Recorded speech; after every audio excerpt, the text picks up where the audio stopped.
At 23,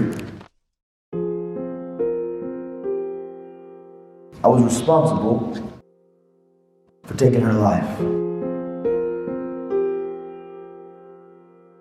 Never did I think when I was in the 5th, 6th, 7th, 8th grade that at 23 I'd be responsible for taking the life of somebody. It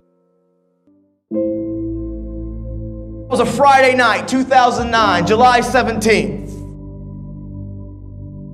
We decided to go to the bar. I was 23 now, so I was allowed to go to the bar legally.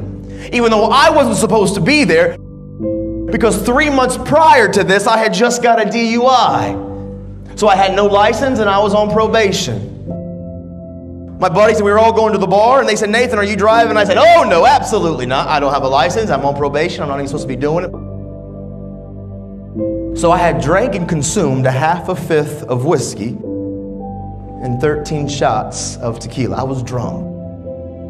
A girl named Priscilla Owens, who had just moved from Alabama. She had 3 weeks previous moved up to Indiana to Marion. She was from there when she was a kid. She was a little older than all of us. Priscilla shows up and she was going to be my designated driver. She was the one that was supposed to take me to start the fire. She comes to get me. My friend Mike says, "Nathan, you're not driving, right?" I said, "Oh no, man, I'm drunk.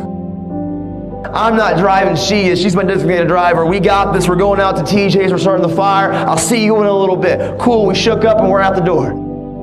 But in the process of leaving that bar to getting to the car, there's one question that I'm never going to probably ever have answered, and I can't quite put my finger on it. But somehow, when I left that bar, Priscilla gave me her keys. And I remember these next few moments. I remember the atmosphere. I remember what was being said. I remember everything, every part of it. I remember the shorts that I had on. I remember more clearly than anything the next words I heard out of Priscilla's mouth. I remember them so clearly. Every vowel, every consonant articulated so precisely. And it was so clear, as crystal clear as day. Well, the next words I heard from Priscilla were simply this: "Tree!"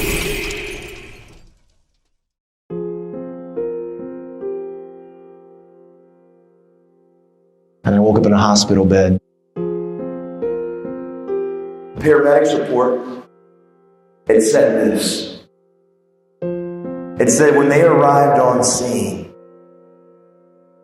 that there was only one person in the vehicle, me. And that I hit the tree going anywhere from 60 to 63 miles an hour. There was no brakes. I didn't even try to stop. And when I hit that tree, that case of beer bottles that was behind her catapulted forward at impact. And that woman named Priscilla, who didn't have her seatbelt on, catapulted forward at impact. And that thing called the windshield in your car, and that case of beer bottles met with Priscilla in between. And she slid down to the floorboard, and her neck rested on the middle console. So I stayed up all night that night. And you know what? The paper had read 2 lifeline in a serious accident. Took her to Parkview Hospital.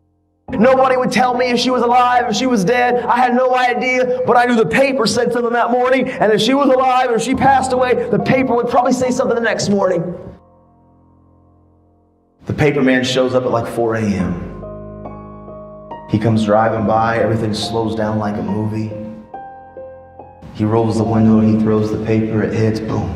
I jump up, grab it, I rip open the rubber band, I roll it open, and there's the headline: "Crash victim dies." At 23, I was responsible for taking her life. Never did I think when I was in the 5th, 6th, 7th, 8th grade that at 23 I'd be responsible for taking the life of somebody. What happened though is the family wanted me to contact them right after that, and I called, and what do you say to that? You know, what do you say? I'm sorry?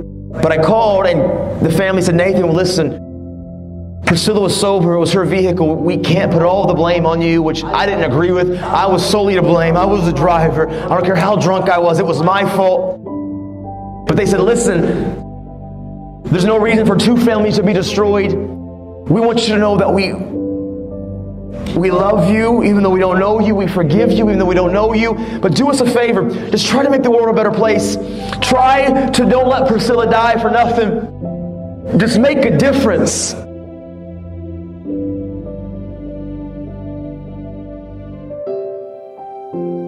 What I do, my life speaks louder than words, because when I begin to change my life, I'm going to learn to make good choices. I'm going to learn to be responsible. I'm going to be dedicated. I'm going to have good characters and morals and values. I'm going to own up when wrong. I'm going to be truthful. I'm going to stand up for what I know is right, and I won't let anybody change me. And maybe that's not where you're at right now, but you can get there, and these are the attributes of success, man. If you want something in life, you got to be willing to do what nobody else has done.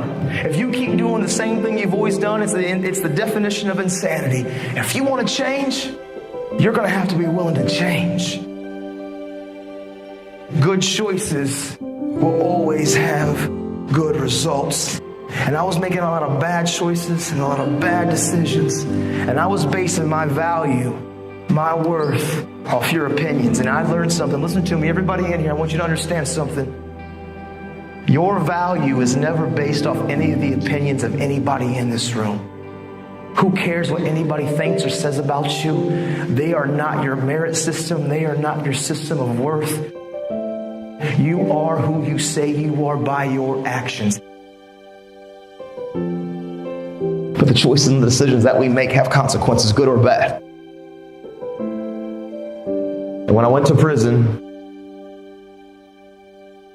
at 23, listen, I came from a broken family. I had been labeled and unmarked and identified. I had battled hurts and pains and wounds. I had suicidal thoughts, and I had battled self-harming. Drugs and alcohol had consumed me. I had lost all dreams and goals. I felt like I had made too many mistakes to change. Listen, I felt like I had every reason to say, you know what, life is too tough, and I quit. I live with these three principles, and I promise you, man, they will change everything about who you are. Hard work works, make good choices, good things happen, and value people. I decided 10 years ago, literally, when this all happened, and I went to prison, I was like, you know what? I want to make this promise. I want to keep it to this family. I come from a lot of brokenness. I don't know where to start, but what I do know is the importance of the choices that I make. And so literally, I wrote the word, change the world, and I slapped it on my little prison cell window, and every single day I woke up and I realized, make good choices, great things happen. Aim small, miss small. Make good choices, great things happen. You see, every choice that I can make, listen, I can't control what you think about me. I can't control your opinion of me. I can't control what you say about me, but I control how I react, respond, and what I do with my life. I'm in control of my life. I don't let external factors control me. I'm in control of my life. Because sometimes life can be tough. Life can be challenging. And sometimes the obstacles in front of you seem like they're too big, and it's easier just to lay down. But you know what I remembered? I remember when my dad used to look at me when a kid and said, listen, Nathan, life is never going to give you anything, but if you make it and if you build it, nobody can take it from you. Because hard work and tenacity and refusing to quit and chasing your dream, and you'll get there, I promise you. Maybe you don't hit the stars, but you'll land on the moon. You don't give up, and you go after it, and you stop caring about the opinions of people around you. Stop blaming everybody from your hurts. Take ownership of your life. Take off your mask. Don't feed the bear. Make good choices. Be a best friend. Encourage somebody. Be a voice of hope and inspiration. This is your moment.